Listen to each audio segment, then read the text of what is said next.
For a dog trainer, an e-collar is just another tool that we can use in our program. It's going to take the place of the leash, and we will start to substitute using the e-collar in the leash's place. This cannot be used to teach while we're working with the dog. They need to be taught prior to applying the e-collar. Once they've learned their skills and they're comfortably doing their skills, then we can use this in place of the leash. When you first take your collars out of the box and your transmitter out of the box, you want to charge them. Put them on the charger for 2 hours. They'll go to a full charge in that length of time, be ready to use. You'll know that when they need to be recharged, the light on your receiver will be blinking red, and the light on your transmitter when you press the button will be red instead of green. If you've got a green light here and a green light here, you got plenty of battery life. If you've got a red light that's blinking and you got a red light here, that means you can train a little bit longer, but you're going to need to get this thing on a charger pretty quickly. Okay, to turn the unit on, we're going to turn the receiver on. It has a on-off button on top of the receiver. You're going to press that button and the green light will start to blink saying that it is on.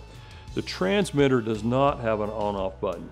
It is on demand. When you press a button, any of the 3 buttons that are on it, it's on, but when you release the button, it's off. So therefore, you don't have to turn this on and off.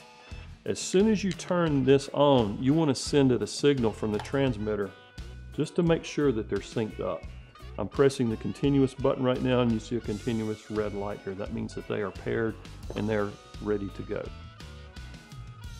As you start to introduce your dog to the e-collar, one of the first things you want to do is put it on the dog. And tension and tightness here is very important. There's multiple ways to do this. My rule of thumb is I pull it to a specific hole on the collar strap where it's very tight, and I back out 1 hole. That allows you to get a finger underneath it, that you can get a finger under the collar, then you know it's not too tight, it's not strangling him. Once that is done, then it's time to do something fun.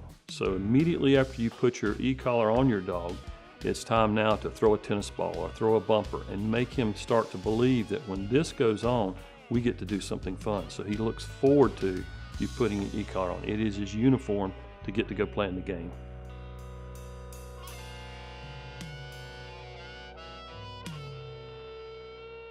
So how do we get a dog to understand that this is nothing more than a leash? In our training, as we start to teach this dog, we're going to be applying leash pressure with our leash on his neck. That's where the leash will contact him. As we use the e-collar, it's going to be contacting the dog at the exact same spot, same location.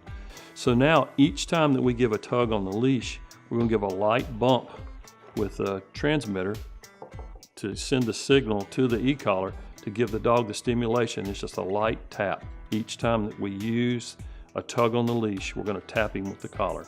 And before too long, in his mind, these two are the leash and the e-collar are the exact same thing. There is no difference between them. Now with that, you need to be careful. Probably the first 2 weeks, we're going to have a min-max rule. No more than 5 stimulations per session, so that you can avoid overstimulating the dog and having him start to worry about this. But get at least 3 stimulations in so that he can start to learn the lesson we're trying to teach him, is that this and our leash are the exact same thing. As you start to stimulate your dog, you're going to use low levels of stimulation. And what we're looking for is a reaction from the dog. It could be him to stop and turn his head and look at you. What I typically look for is a little bit of head drop and a swallow response out of the dog. If you look closely, most of the time when you see that, they're saying, I understand, I accept. I know I've done something incorrect here. Once we see that response, then we're going to start to think about that level on our intensity and stay in that level. Anytime that you see your dog vocalizing, you're out of bounds and you need to turn that wheel down. Rule of thumb here though is to always use the minimum amount of pressure necessary to get the dog to respond and to stop what his instincts are trying to tell him to do. Used properly, this is much easier on the dog than a regular leash is, because it's less contact, it's less intensity. But they've just been conditioned through training to understand they have to stop when they feel this. It's the word no to them. It tells them to stop their actions.